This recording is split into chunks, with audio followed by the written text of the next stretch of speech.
Hello, welcome to Ignore the Machine. It's Bradley J.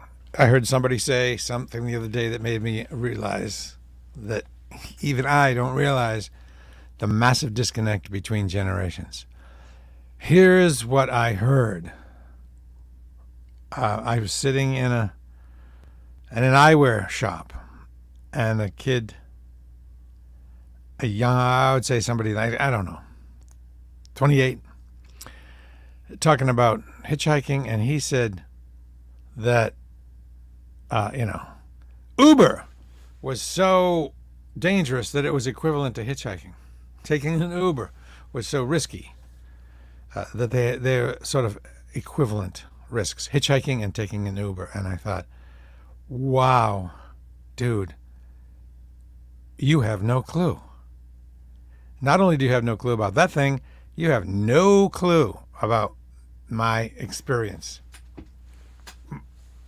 And of course, I understand that I have no clue about their experience. And that's why I ask people in previous generations when I get an opportunity, is like, what do you want boomers to know about you that they don't know? What is the misunderstanding that you, and what would you like, what is your beef with boomers too? And I get that. And the number one thing is that boomers don't have an understanding and therefore an empathy of what younger previous generations are going through. It's true. They are saddled with massive debt. And yes, while, there is the basic concept of you borrowed the money, you need to pay it back. At a young age, if it's something everybody's doing and you think that's the normal thing you need to do to ease into society, then you do it. So, A, there were predatory lending practices, and B, it was the thing everyone did, is to borrow money to go to school, because that's the thing you have to do. That's what they thought. And so we don't understand the sort of desperation and lack of any belief that they can have a piece of the so-called American dream. No house, can't get out of debt. That's got to be kind of crushing. Although I will say that I don't own a house and I don't want to own a house. I'm a renter.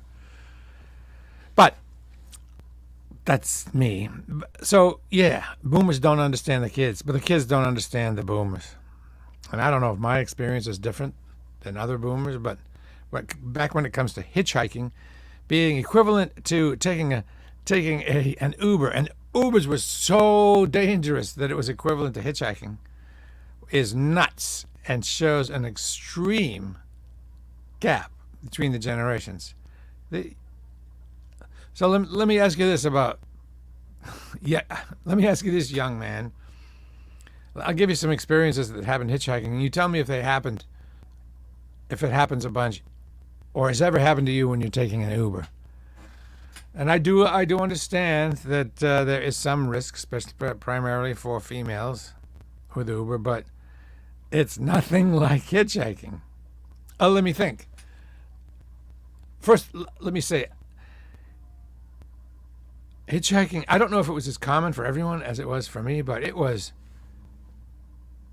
completely how I got around if I didn't have a car. And most of the time I didn't have a car.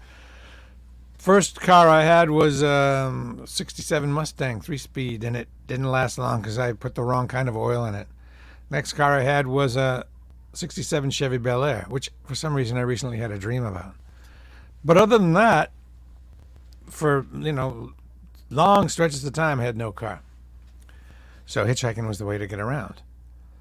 When we would go to a high school dance, we had to hitchhike 10 miles home, and I'm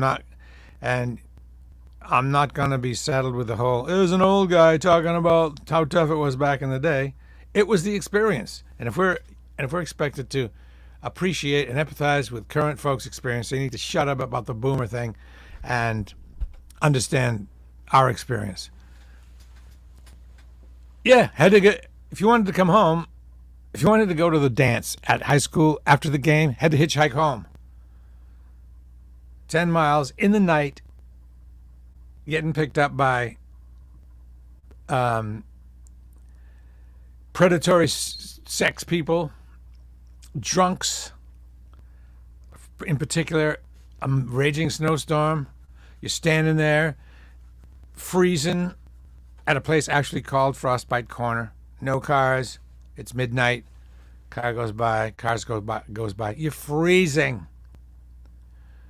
Finally, Camaro stops. Yellow Camaro had whiskey in the glove compartment. In the middle of a snowstorm, driving, swerving swirling all the way all over the road, drinking whiskey out of a bottle. That I don't remember that happening that often with Uber. Does that happen to you? Getting picked up in a muscle car in a snowstorm with a guy drinking whiskey. Okay. Another time, I was going to Martha's Vineyard. The guy got so drunk I had to drive. Does that happen a lot in Uber? Yeah, sorry, passenger. I'm too drunk. You got to drive. And then the guy said, "You can stay over at my house if you want."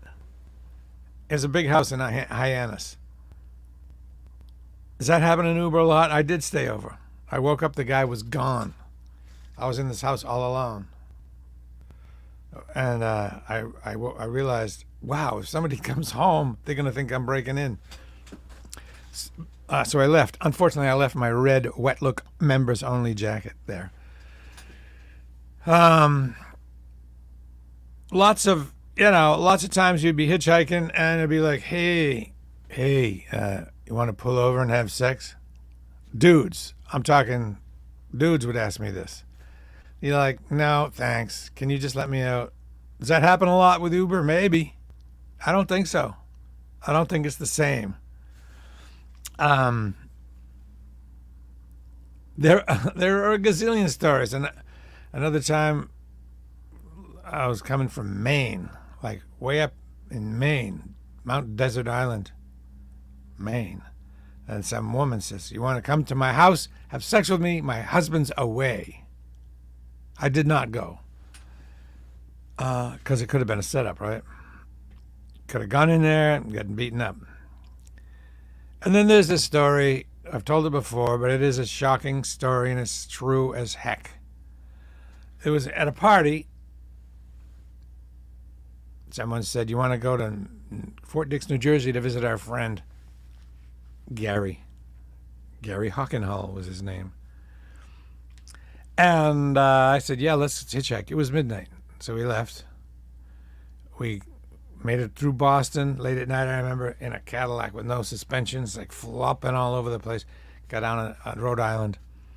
And in North Kingston, Rhode Island, we're on the highway, 95. No cars. Finally, one car pulls over. It's, I think, a Rambler. Open the door, big cloud of weed smoke comes out. The two people in the front, two people in the back. We had a sign that said Fort Dix.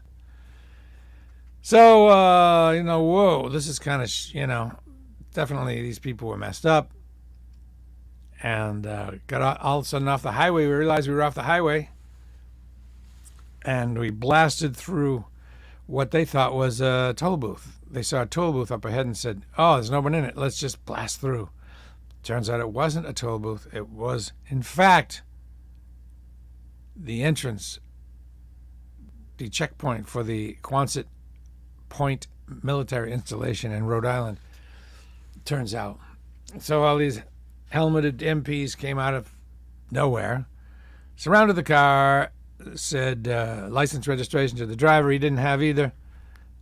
They called the cops. They let him go. The cops stopped us all shortly outside the gate. And license registration, they said, "Oh, we don't have either." Okay, out of the car.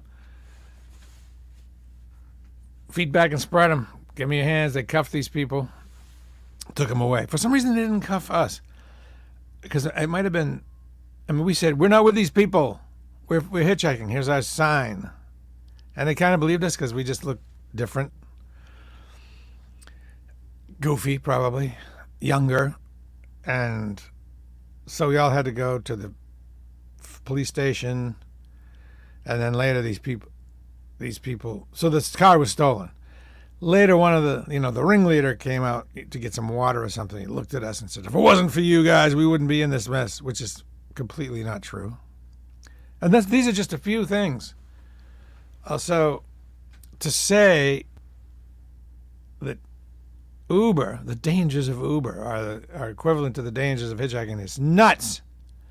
And it shows an extreme cluelessness. While younger demos do have a sense of hopelessness because of debt and housing and corruption and all, they don't realize how safe their world is. We lived in a way more dangerous world than they live in.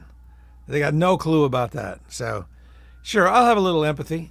I'll have a lot of empathy for your situation. Boomers got it made. Kids, they have a lot of debt. But I will say that, at least in my experience, I didn't get any money from my parents to go to school, and you boomers did. Your parents are expected to pay for school. And yeah, you have a lot of debt, but a lot of times your parents are paying a lot. Well, we didn't get that help. So, while you're whining about your parents, remember, they're on the hook for a lot of money to send you to school a lot of times. They paid a lot. It's a two-way street. Yeah. We don't understand you, and you don't understand us. And it would be cool if you'd make a little effort to try to understand. And I promise I will. I'm already making an effort to understand. I'm glad I'm not young, because I wouldn't want to live now, because it sucks. It's boring. Oh, I am living now, but I wouldn't want to be coming up now. It's boring. For one thing, when you're growing up, what do? You go to soccer, and your mom picks you up. So there you go.